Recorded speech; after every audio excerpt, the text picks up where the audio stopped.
कल बिहार बंद के दौरान सम्राट चौधरी ने छात्रों पर AK-47 से सीमान में गोलियां चलवाई, जिससे 3 छात्र आंदोलन के दौरान घायल हो गए। অসভ্য ইতর ছাড়া এই বিজেপি পার্টিটাকে কেউ সাপোর্ট করবে না। কোনো ভদ্র ঘরের সভ্য ঘরের মানুষরা এই বিজেপি পার্টিটাকে সাপোর্ট করবে না, কারণ এটা হচ্ছে অসভ্য নচ্ছার একটা পার্টি। আরে সবাই দেখেছো নাকি বিহারে টেররিস্ট আক্রমণ হয়েছে? বিহারের পুলিশ AK-47 নিয়ে গুলি চালাচ্ছে টেররিস্টদের ওপর। হ্যাঁ, সরকার ওদেরকে টেররিস্ট ঘোষিত করেছে, কিন্তু আমরা জানি যতদূর, মানে আমাদের চোখে তো অন্ধর ভক্তর চশমাটা নেই, আমরা জানি যে ওগুলো স্টুডেন্ট। আজকে বিহারে 25শে জুলাই বিহারে বন্ধ রেখেছিল, ঠিক আছে? সেইটাকে নাকানি চোবানি খাওয়া, মানে নাজেহাল করার জন্য স্টুডেন্টদের ওপরে AK-47 নিয়ে গুলি চালাচ্ছে। আর সেই দেশেতেই বারুদ নিয়ে, বিস্ফোরক নিয়ে জঙ্গিরা টেররিস্ট অ্যাটাক করে দিচ্ছে। তখন পুলিশ আর CRPF এর জওয়ানরা তখন কিছু করতে পারে না, তখন সরকারের কিছু করতে পারে না, সরকারের কানে তখন উকুন চলে। আর বিহারে 15 বছর, 18 বছর, 22 বছর, 23 বছরের ছেলেগুলোর ওপরে AK-47 নিয়ে হামলা করছে, পুলিশ লাঠিচার্জ করছে। আদৌ কি ওগুলো পুলিশ? ওগুলো দাল্লা, ওগুলো সরকারের দাল্লা। আর কিছু অন্ধভক্ত তো এমন পোস্ট করছে মনে হচ্ছে ধর্মেন্দ্র প্রধান ইস্তফা দিয়েছে না, দেশের জন্য শহীদ হয়েছে। ওরে বাবা রে বাবা, মানে স্টেট পড়ে, মানে লেখাগুলো পড়ে মানে অবাক হয়ে যাচ্ছি। না ওখানে লাইক দিতে পারছি, না হাসির রিয়াক্ট দিতে পারছি, না কেয়ার দিতে পারছি, কি দেবো নিজেই বুঝতে পারছি না। এতগুলো ছেলে মেয়ের প্রাণ নিয়ে এত আন্দোলন করে একটা মানুষের ইস্তফার জন্য এত কিছু, যখন দেখছে পেছনের গদি তো সরে যাচ্ছে একজনকে বাঁচাতে গিয়ে, তখন বাধ্য হয়ে রাত্রির 11টার সময় লাইভে এসে হ্যালো ফ্রেন্ডস রিপোর্ট দিচ্ছে। আরে দাল্লারা, যেসব দাল্লারা আসবি না আমাকে বলতে, দূর দিয়ে দেখছি তোর একটা দাঁত নেই, কি হয়েছে তোর বাবার কি? আর যারা এসে আমার কমেন্ট বক্সে খিস্তি দিবি না, 2-1 টাকা তো আমি রিটার্ন দিয়ে দিই, কারণ যেই গরু, ঠিক আছে, যে জুতোর ভাষা বোঝে, খিস্তি গালাগালি সবাই জানে, ঠিক আছে? খিস্তি গালাগালি সবাই জানে দিতে। কমেন্ট বক্সে এসে খিস্তি দিয়ে নিজের পরিচয়টা দিবি না। যদি খিস্তি খেয়ার করার থাকে সামনে আসবি। খিস্তি কাকে বলে তোদেরকে শুনিয়ে দেবো, তোদের কান দিয়ে রক্ত বার করে দেবো, এমন খিস্তি মারবো। আমরা জানি না খিস্তি দিতে, না আমরা জানি না খিস্তি কাকে বলে না। জানোয়ার কোথাকারে। আমি আগেও বলেছি, আমি এখনো বলছি যে অসভ্য ইতর ছাড়া এই বিজেপি পার্টিটাকে কেউ সাপোর্ট করবে না। কোনো ভদ্র ঘরের সভ্য ঘরের মানুষরা এই বিজেপি পার্টিটাকে সাপোর্ট করবে না, কারণ এটা হচ্ছে অসভ্য নচ্ছার একটা পার্টি। আমি আমার বক্তব্য এসে আমার ফেসবুক ওয়ালে রাখছি, পছন্দ হবে না স্কিপ করে বেরিয়ে যাবি। খিস্তি মারতে কে বলেছে? সারা নিজে একটা আসছে, দেখছি প্রোফাইল খুলে নিজের হাইট 1.5 ফুটিয়া, সে আমাকে আছে বিচার করতে। অসভ্য ইতর। আর যে তোদের বলছে না যে এই TMC পার্টিটা জামাতদের পার্টি, শোন, এই TMC পার্টিতে 10 বছর ও জামাতি করে গেছে, 10 বছর। 10 বছর তো ক্ষমতা ছিল, তার আগে থেকে ও ছিল এই পার্টিটাতে। যখন দেখলো যে আমি তো এই পার্টি থেকে মুখ্যমন্ত্রী হতে পারবো না, আমার পরবর্তী জায়গা হয়তো অভিষেক ব্যানার্জি নিয়ে নেবে, ওর তো মুখ্যমন্ত্রী হওয়ার খুব শখ ছিল, সেই জন্য ওই রকম একটা পার্টিতে গিয়ে মুখ্যমন্ত্রী হয়েছে, যেই পার্টির না আছে কোনো মান, না আছে সম্মান। আর একটা কথা, কোনো স্টেটের কোনো CM কে এই ধরনের মন্তব্য করতে আমি কোনোদিন দেখিনি। একটা কথা জেনে রাখা দরকার, সবসময় TMCরও কিছু নেতা ভেবেছিল যে এদিন আর পাল্টাবে না। বাম যখন ভাবলো 34 বছর রাজত্বর ফলে যে বাংলা আমার বাবার চলে গেল, TMC 15 বছরে ভেবে নিয়েছিল যে বাংলা আমার ঠাকুর দাদার চলে গেল। নেতারাই তো করেছে। আর ঠিক এই বিজেপি 2.5 মাসে ওরকম মনে করেছে যে বাংলা আমাদের 4 পুরুষ বসে খাবে। কনফিডেন্ট ভালো, ওভার কনফিডেন্ট ভালো না। ওভার কনফিডেন্স মানুষকে ডোবায়। আর তোরা যারা খিস্তি মারতে আসবি না, নিজেদের আয়নায় নিজেদের মুখগুলো দেখে আসবি।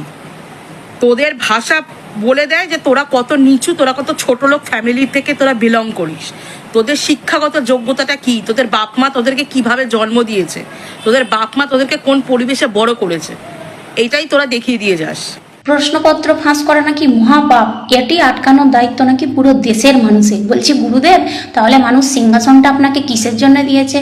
আবার উনি কি বলছেন যে বাচ্চাদের উস্কানি দেবেন না, ওদের সঠিক পথ দেখান। হ্যাঁ, ঠিক যেভাবে আপনি বাচ্চাদের মুখ বন্ধ করে দেওয়ার জন্য কিছু বন্দুকধারীদের অত্যাচার করার জন্য বাচ্চাদের উপরে সামনে দাঁড় কাটিয়ে দিয়েছেন, বলছিলাম যে এই অত্যাচারী বন্দুকধারীগুলোকে যদি আপনি সঠিক সময় জম্মু কাশ্মীরের ওই সমস্ত জায়গায় লাগাতেন যেখানে সেনাদের উপরে অসহায়ভাবে গুলি চালানো হয়েছিল, তাহলে সেই সমস্ত সেনাদের আজ অসময়ে পৃথিবী ছেড়ে চলে যেতে হতো না, এত এত মায়ের কোল খালি হতো না, আর এত এত সাধারণ মানুষ মারা যেত না। আজ দিল্লিতে লাঠিচার্জ করে বাচ্চাদের মুখ বন্ধ করে দেওয়ার জন্য লাঠিচার্জ করা হচ্ছে, তাদের মেরে মাথা ফাটিয়ে দেওয়া হচ্ছে, তাদেরকে রক্তাক্ত করে দেওয়া হচ্ছে, তাদের হাত পা ভেঙে দেওয়া হচ্ছে। এসব দেখে কিছু শিক্ষিত অন্ধ মানুষ হাততালি বাজাচ্ছে আর বলছে কি ঠিক হয়েছে, কারণ এরা হলো সেই সমস্ত লেভেলের মহান মানুষ যারা করোনার সময় থালা ঘটি বাটি বাজিয়েছিল করোনা তাড়ানোর জন্যে। আসলে এরা শিক্ষিত হলো সেই লেভেলের অশিক্ষিত, কারণ এদের গুরুদেব হলো গরুকে মাতা বলে, আবার সেই গোমাতাকে টাকার জন্য পৃথিবীর নানান দেশে বিক্রি করে আমাদের দেশকে পৃথিবীর মধ্যে 2য় স্থানে নিয়ে আসে, কারণ এরা হলো অন্ধভক্ত। বলবো এই বয়স পর্যন্ত অনেক প্রতিবাদ দেখেছি, প্রচুর প্রতিবাদ দেখেছি, মানে অনেক বড় বড় প্রতিবাদ দেখেছি, কিন্তু এই রকম প্রতিবাদ আলাদাই লেভেল। মানে এরকম প্রতিবাদ আমি জীবনে দেখিনি। মানে সব কিছুকে মানে নিজেরা মজাক বানিয়ে দিচ্ছে, মানে ইয়ার কি ছলে সব করছে। কোনো তো তারা তো সব খালি হাতে গেছে, কিছু নিয়ে যায়নি। সরকার ওদেরকে টর্চার করেই যাচ্ছে কিছু না কিছু করে, কিন্তু সব কিছু দিয়ে ওরা মজাক। বিহারিরা তো পুরো মানে মানে ফাটিয়ে দিয়েছে। বিহারি ওখানকার ছেলেরা কি না করছে, জলকামানকে নাচতে শুরু করে দিচ্ছে, মাঝে মাঝে ডিজে চলছে, বৃষ্টিতে সিনেমা চলছে, নাচ হচ্ছে, দারুণ মানে সবকিছু করে এনজয় করে নিচ্ছে একদম। মানে ওরা যে মানে টর্চার করছে, পুলিশরা টর্চারই ভাবছে না, সবকিছু করে হেও করে উড়িয়ে দিচ্ছে। পিয়ার গ্যাস ছুটছে, সেই গ্যাস নিয়ে ওদের দিকে ছুঁড়ে দিচ্ছে। আলাদাই মানে মানে এটা যে আন্দোলন তো মনেই হচ্ছে না, মানে ওরা আনন্দের সঙ্গে এনজয় করে করছে। নাহলে কি হয়, মনোমরা হয়ে এরকম বসে থাকে, ওই চুপচাপ এই শুধু এই আন্দোলন হয়েই হবে এই হবে, কিন্তু এরা ব্যাপারটাকেই পুরো পাল্টে দিয়েছে। তারপর কি করছে, ওই যে বলছে জিজ্ঞাসা করছে গ্যাস আছে কিনা, কিছু আছে কিনা জিজ্ঞাসা করছে, মানে আবার নিজেরা জল খাবার খাচ্ছে। ওদের তো মানে কোথা থেকে খাবার দিচ্ছে, মানুষ কি বলবো, আমাদের এখানকার অন্ধভক্তগুলো চোখে দেখছে না, ওদের জন্য মানুষ খাবার পাঠাচ্ছে যাতে অভুক্ত না থাকে, জল পাঠাচ্ছে, মানে প্রত্যেক মানে নিজের নাম প্রকাশ করছে না, কিন্তু খাবার যেন বলছে আমাদের স্টুডেন্টটা যেন অভুক্ত না থাকে। কোথা থেকে সব মানে জোম্যাটো এই সেই থেকে খাবার চলে যাচ্ছে কিভাবে। তারপরে জল কামানে নাচ করছে, টিয়ার গ্যাসে ছুঁড়ে দিচ্ছে, ব্যারিকেডে নিয়ে নিয়ে দৌড়াদৌড়ি করছে, দোল্লা খাচ্ছে, মানে আলাদাই লেভেলের এনজয় করছে, এদিকে আন্দোলনও করছে, দারুণ সুপার। আর সব থেকে বড় ব্যাপার লাগলো, যেখানে এই আন্দোলনে আমাদের সব থেকে বিখ্যাত মানুষ আমাদের ভারতবর্ষের সচিন তেন্ডুলকার, তিনি সাথ দিয়েছে।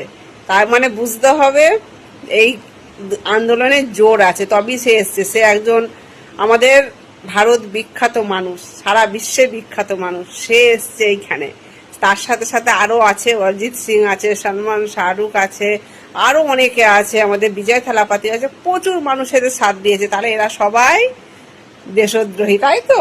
আর এই যে যারা অন্ধভক্ত তারা শুধু দেশকে ভালোবাসে। এরা নিজেরাই পোস্ট করে নিজেরাই বুঝিয়ে দিচ্ছে আমরা হচ্ছি অন্ধভক্ত দেশদ্রোহী। আর ওদের তো কথায় কথা যারা নেতাজিকে দেশদ্রোহী বলে তারা তো আমাদের সাধারণ ভারতবাসীকে বলবে এটা তো স্বাভাবিক। নেতাজিকে যে স্বাধীন করলো দেশ তাকে নাকি বলে এরা দেশদ্রোহী গুন্ডা। তা আমরা তো ওরা নিজেরা একটা হাস্যকর, নিজেরা একটা হাস্যকর হয়ে যাচ্ছে। মানে নিজেরাই প্রমাণ করছে আমরা গোমূর্খ, আমরা অন্ধভক্ত, আমাদের মাথায় গোবর আছে, আমরা অশিক্ষিত জাত, আমাদের দেশ চাই মূর্খ হয়ে থাকুক, আমাদের দেশ যেন আগে না বাড়ে। শুধু আমরা সারা জীবন এই ভারতের মাঝখানে পাকিস্তান বাংলাদেশ এই দুটো করে চালিয়ে যাব। চীন, আমেরিকা, জাপান কোথায় চলে যাচ্ছে দেখার দরকার নেই। আমরা মানুষকে বুঝিয়ে যাব আমরা বাংলাদেশের থেকে ভালো আছি, পাকিস্তানের থেকে ভালো আছি, এর থেকে ভালো হওয়ার দরকার নেই। মানে নিজেরা পোস্ট করছে, বুঝিয়ে দিচ্ছে আমরা হচ্ছে গোবর পোড়া অন্ধভক্ত। আমাদের চোখে ধৃতরাষ্ট্রের মতো পটি আছে, যে ধৃতরাষ্ট্রের ছেলেদের অন্যায়গুলো দেখতে পেত না, চুপচাপ বসে সয়ে যেত, ওর জন্য কৃষ্ণ দিয়েছে সবকটাকে। এবার আসছে দেবে কৃষ্ণ। তো যেখানে সচিন তেন্ডুলকার সাপোর্ট করছে তারপরও এরা বলছে ওটা ঠিক না। কোন লেভেলের এগুলো পাগল, নিজেরাই নিজেকে প্রমাণ করে। যারা নেতাজিকে ছাড়ে না সেগুলো তো মানুষকে ছাড়বি, এটা তো মানে কি বলবো। তা যাই হোক ভাই, তোমরা দারুণ আন্দোলন করছো। একজন নিজেও স্টুডেন্ট, আমার ছেলেও এখন পড়ছে, সেও স্টুডেন্ট, সবাই স্টুডেন্ট হিসেবে তোমাদের পাশে একদম আছি, স্টুডেন্ট হিসেবে। যাক, এইভাবেই চালিয়ে যাও। আর রাতের অন্ধকার রাতে বসে যখন নিজে ভিডিও করে পোস্ট করছে, কুছ তো হ্যাঁ, কোনোদিন ক্যামেরা ছাড়া যে মানুষ চলে না, সে মুখের সামনে এইভাবে ভিডিও করে পোস্ট করেছে। বুঝতে পারছো অন্ধভক্তরা? তোমরা শুধু হাওয়াই করলে হবে না, যে বোঝার সে বুঝে গেছে, ওর জন্য সঙ্গে সঙ্গে ভিডিও করে পোস্ট করে দিয়েছে।